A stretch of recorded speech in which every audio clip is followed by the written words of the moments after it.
Hello friends, welcome to Ignite academy.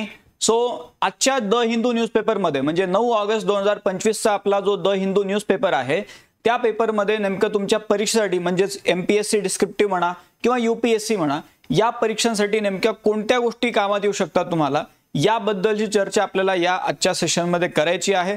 आणि त्या पद्धतीने तुम्ही काय करा, सिलेबस टॉपिक नुसार मी इथे तुम्हाला सांगतोय त्या पद्धतीने तुम्ही आजचा पेपर नक्की वाचून घ्या. ठीक आहे. सो आजच्या द हिंदू न्यूजपेपर मधून या ज्या गोष्टी मी तुम्हाला सांगालोय या नक्की वाचा. ठीक आहे, चालेल. सो 9 ऑगस्ट 2025 आजची तारीख आणि यामध्ये नेमक्या काय काय गोष्टी आहेत ते आपण आता वन बाय वन बघून घेऊ. ठीक आहे. सो मी इथे न्यूजचे टायटल सांगतोय आणि ते कोणत्या सिलेबस टॉपिक मध्ये त्याला बघायचंय ते मी तुम्हाला इथे रिलेट करून सांगितलं.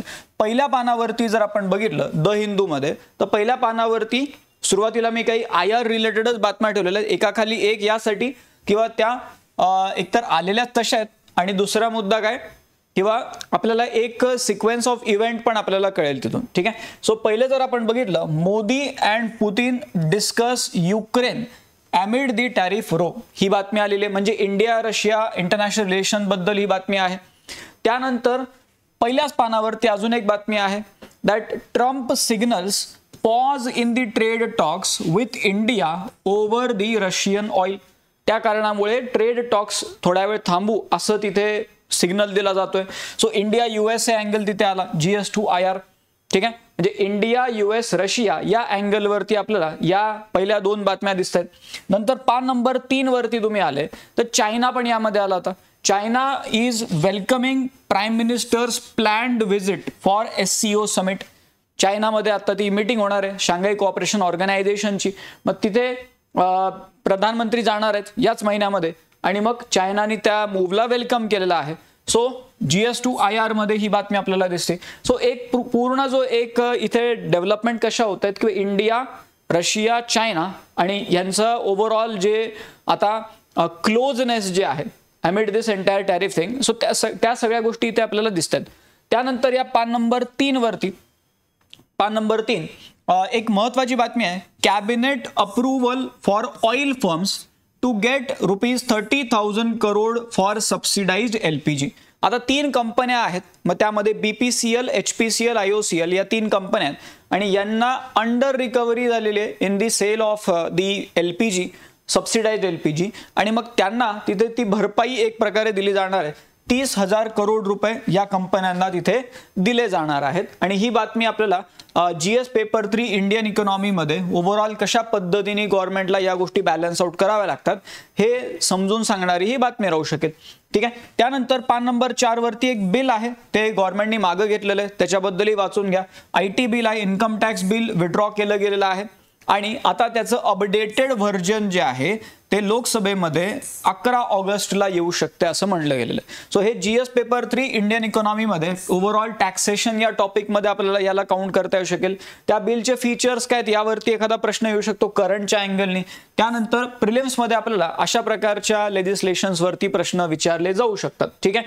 सो तो एक भाग झाला. नंतर पान नंबर 4 वरती पुढे आपल्याला अजून एक बातमी दिसते. एक नवीन स्कीम क्लिअर केलेली आहे कॅबिनेटनी आणि ती टेक्निकल एज्युकेशनशी रिलेटेड आहे. ठीक आहे. सो सेंटर क्लिअर्स दिस की स्कीम फॉर टेक्निकल एज्युकेशन. स्कीमचं नाव इथे लिहून ठेवलेलं आहे multi disciplinary education and research improvement in technical education merit. ठीक आहे. स्कीमचं नाव कसं आहे बघा, शॉर्ट फॉर्म कसा बनलेला आहे मेरिट स्कीम. तर ही मेरिट स्कीम जी आहे ही टेक्निकल एज्युकेशनशी रिलेटेड अप्रूव्ह झालेली आहे रिसेंटली. GS पेपर 2 मध्ये आपल्याला एज्युकेशन नावाचा पॉईंट आहे तिथे आपल्याला ही बातमी मोजता येऊ शकेल आणि त्यासोबतच प्रिलिम्ससाठी देखील आपल्याला या प्रकारच्या स्कीम्स विचारल्या जाऊ शकतात. नंतर पुढे या पान नंबर 6 वरती एक एडिटोरियल आलेलं आहे इंडियन इकॉनॉमीशी related. With tariff India's growth rate needs a careful watch. ठीक आहे. म्हणजे त्या टॅरिफ सगळ्या या टॅरिफच्या सिनारिओमध्ये नेमकं आपण काय आपला अप्रोच असला पाहिजे याबद्दलची चर्चा या एडिटोरियलमध्ये होती. C रंगराजन यांनी हे एडिटोरियल तिथे लिहिलेलं आहे आणि इंडियन इकॉनॉमी या सिलेबस पॉईंटमध्ये आपल्याला त्याला काउंट करता येऊ शकेल. नंतर पुढे या पान नंबर 6 वरती इंडस्ट्रियल ऍक्सिडेंट वरती एक एडिटोरियल आलेलं आहे. तसं इथे पान नंबर 6 वरती हे एडिटोरियल आहे, त्याच्या खालीच इंडस्ट्रियल ऍक्सिडेंट वरती हे एडिटोरियल आहे. आणि त्यामध्ये वेगवेगळ्या अँगलनी त्यांनी काय सांगितलं की आपण बेसिकली काय करतो तर निग्लिजन्स म्हणा किंवा आपल्याकडून झालेल्या काही चुका, सो त्यामुळे जे ऍक्सिडेंट्स होत आहेत की ती कॉस्ट खूप मोठी राहते असं ते म्हणतात. So industrial accident the human cost of indifference असं त्याचं टायटल आहे. मग आपला या भारतामध्ये वेगवेगळ्या कोणत्या कोणत्या इंडस्ट्रियल ऍक्सिडेंट रिसेंटमध्ये झालेले आहेत त्याच्या उदाहरणासकट ते त्या एडिटोरियलमध्ये डिस्कशन करतात. आणि हा जो पार्ट आहे industrial accident, this is basically counted in this disaster management. So GS paper 3 disaster management त्यामध्ये आपल्याला ह्या बातमीला मोजता येऊ शकते. ठीक आहे. नंतर पान नंबर 9 वरती या वेगवेगळे स्टेटचे आजच्या पेपरमध्ये वेगवेगळ्या स्टेट मधल्या बातम्या आल्या. मध्ये उत्तर प्रदेशचं एक आहे, केरळचं आहे, त्यानंतर कर्नाटकाचं आहे. सो त्या स्टेट वाल्या बातम्या आलेल्या आहेत. सो इथे जर बघितलं आपण तर 9 नंबरवरती एक सायबर सिक्युरिटी रिलेटेड एक मोठं पानभर एक चांगलं डिस्कशन झालेलं आहे.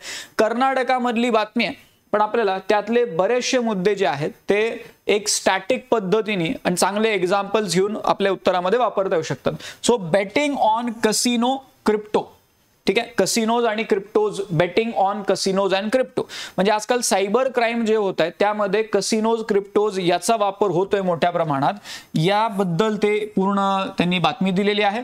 सायबर सिक्युरिटी नावाचा सिलेबस पॉइंटच आहे आपल्याला, तिथे आपल्याला ही बातमी काउंट करता येऊ शकते. त्यानंतर पान नंबर 8 वरती म्हणजे थोडंसं मागं आलो आपण तर आपल्याला अजून एक बातमी दिसती, ते उत्तर प्रदेश मधली ती बातमी आहे की तिकडे गव्हर्नमेंट शाळा ज्या आहेत त्यांची जी सिच्युएशन आहे ती हळूहळू खराब होत चाललेली आहे. आणि मग त्या अँगलनी पूर्ण एज्युकेशनच्या कॉन्टेक्स्टमध्ये पूर्ण ती बातमी आपल्याला दिसती. The fear of losing a school ही ती बातमी आहे. GS पेपर 2 एज्युकेशन मध्ये तुम्ही त्याला काउंट करू शकता. नंतर या पुढे पान नंबर 11 वरती एक स्कीम आहे जे इलेक्ट्रिक व्हेकल्स रिलेटेड स्कीम आहे, त्याचं नाव आहे PME ड्राईव्ह. PME ड्राईव्ह ही स्कीम जी आहे ही एक्सटेंड केली गेलेली आहे 2 वर्षासाठी आणि आता ही स्कीम मार्च 2028 पर्यंत चालणार आहे. ठीक आहे, एक अपडेट म्हणून त्याला बघता येईल आपल्याला. आणि या स्कीमचे फीचर्स आपल्याला प्रिलिम्स मध्ये देखील विचारले जाऊ शकतात. सो PME ड्राईव्ह स्कीम लक्षात राहू द्या, 2 वर्षासाठी त्याला पुढे एक्सटेंड केलं गेलेलं आहे. नंतर पान नंबर 11 वरती एक बातमी आहे जी राज्यसेवेमध्ये आपल्याला प्रिलिम्सला विचारली जाऊ शकते किंवा सेंट्रल बँक ऑफ इंडिया जे आहे CBI, ठीक आहे, central bank of India, CBI म्हणजे ते वाला CBI नाही आहे, सेंट्रल बँक ऑफ इंडिया यांनी त्यांचा 144वा फाउंडर्स डे सेलिब्रेट केला. ठीक आहे, 144th फाउंडर्स डे. आणि मग त्यामध्ये काही महत्त्वाचे मुद्दे आले होते की ही अशी बँक आहे सेंट्रल बँक ऑफ इंडिया यांनी recently AI powered gold loan ATM सुरू केलेलं आहे. ठीक आहे, AI powered gold loan ATM कुठे सुरू केलं तर परमकुडी जे मदुराईमध्ये तामिळनाडूमध्ये आहे तिथे त्यांनी AI powered gold loan ATM सुरू केलं. आता भारतामधलं हे दुसरं अशा प्रकारचं ATM आहे gold loan ATM AI powered, आणि तामिळनाडू म्हटलं तर पहिलं असं हे ATM आहे. ठीक आहे, so central bank of India यांच्याबद्दलची ही बातमी आहे जे प्रिलिम्स मध्ये आपल्याला कामात येऊ शकेल. त्यानंतर पान नंबर 13 लास्ट न्यूज जी आहे, पान number 13, Russia launches construction of Kazakhstan's first nuclear facility. Kazakhstan मधला जो पहिला न्यूक्लिअर प्लांट आहे त्याचं बांधकाम रशियाने सुरू केलेलं आहे. आणि ही प्रिलिम्स मध्ये आपल्याला बातमी काउंट करता येऊ शकेल. म्हणजे जगात सगळ्यात जास्त युरॅनियम असणारी जागा कझाकस्तान म्हणली जाते. म्हणजे जेवढं रिझर्व्ह आहेत युरॅनियमच्या त्याच्या 43% रिझर्व्ह कझाकस्तानमध्ये आहेत. आणि मग रशिया तिथे बऱ्याच ऍक्टिव्हिटी तसंही करत राहते.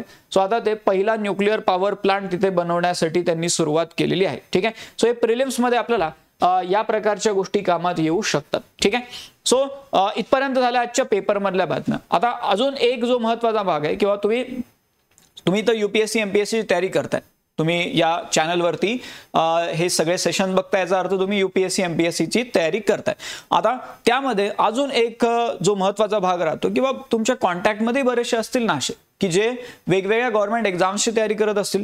सो इन दॅट केस आपल्या या इग्नाइट अकॅडमीच्या प्लॅटफॉर्मवरती नेमकं काय काय सुरू राहते याची एक अपडेट तुम्हाला या स्लाइडमधून मी देतोय.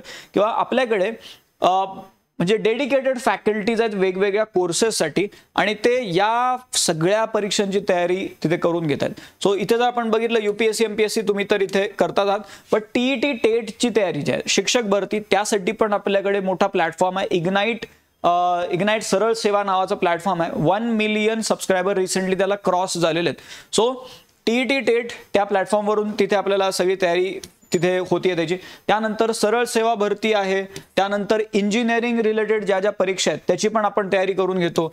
पोलीस भरती आहे, SSC, रेल्वे, तलाठी भरती, महानगरपालिका भरती, आता रिसेंटली कल्याण डोंबिवली महानगरपालिका त्याची आपण बॅच घेतलेली आहे. त्यानंतर कृषी भरती आहे, महिला बाल विकास भरती आहे. त्यानंतर रिसेंटली आपण MBAच्या परीक्षा ज्या होतात त्याची पण डेडिकेटेड टीम आपली आहे, ते तुमची तिथे तयारी करून घेते. नंतर बँकिंग इन्शुरन्स, त्यानंतर नवोदय परीक्षा आहेत, त्यानंतर लॉ एक्झाम्स आहेत. या वेगवेगळ्या परीक्षांची तयारी आपल्या इग्नाइट अकॅडमीच्या या प्लॅटफॉर्मवरती करून घेतली जाते. त्यामुळे तुमच्या कॉन्टॅक्टमध्ये जे आहेत त्यांना नक्की याबद्दल माहिती द्या. आता अजून एक मुद्दा जो कोर्सेस बद्दल आपण जर बोलतोय तर आता सध्या जर बघितलं आपल्याकडे ही ऑफर सुरू आहे. 8 ऑगस्ट ते 16 ऑगस्ट या दरम्यान तुम्हाला इग्नाइट अकॅडमीचा कोणताही कोर्स घ्या, तुम्ही कोणताही कोर्स घ्या, त्यामध्ये 30% तुम्हाला फ्लॅट डिस्काउंट मिळणार आहे. त्यासाठी तुम्हाला काय करायचंय, बॅच परचेस करताना इंडिया हा कोड वापरायचा आहे. ठीक आहे. सो तो एक भाग झाला. इन दी एंड हे जे काही आपण डिस्कस करत राहतो किंवा या परीक्षांबद्दल ज्या काही अपडेट्स येत राहतात त्या तुम्हाला इग्नाइट UPSC MPSC या आपल्या टेलिग्राम चॅनलवरती बघायला मिळतात. त्यामुळे हे चॅनल नक्की सबस्क्राईब करा. त्यानंतर हे यूट्यूब चॅनल जे आहे ते सबस्क्राईब केलंच असेल तुम्ही, नसेल केलं तर नक्की करा. बेल आयकॉन दाबून ठेवा म्हणजे अपडेट्स वगैरे तुम्हाला मिळत राहतील. इथे नंबर दिलेला आहे, तुम्हाला काही जरी डाऊट वाटले तरी यावरती कॉल करा. खाली नंबर स्क्रोल पण होत आहेत, तिथूनही तुम्ही कॉल करून माहिती अजून घेऊ शकता. ठीक आहे, चालेल. मग तर जसं मी सांगितलेलं आहे त्या पद्धतीने एकदा पेपर व्यवस्थित वाचून घ्या. बाकी आपण भेटू आता पुढच्या आपल्या लेक्चरमध्ये. थांबू आपण इथे. Thank you very much.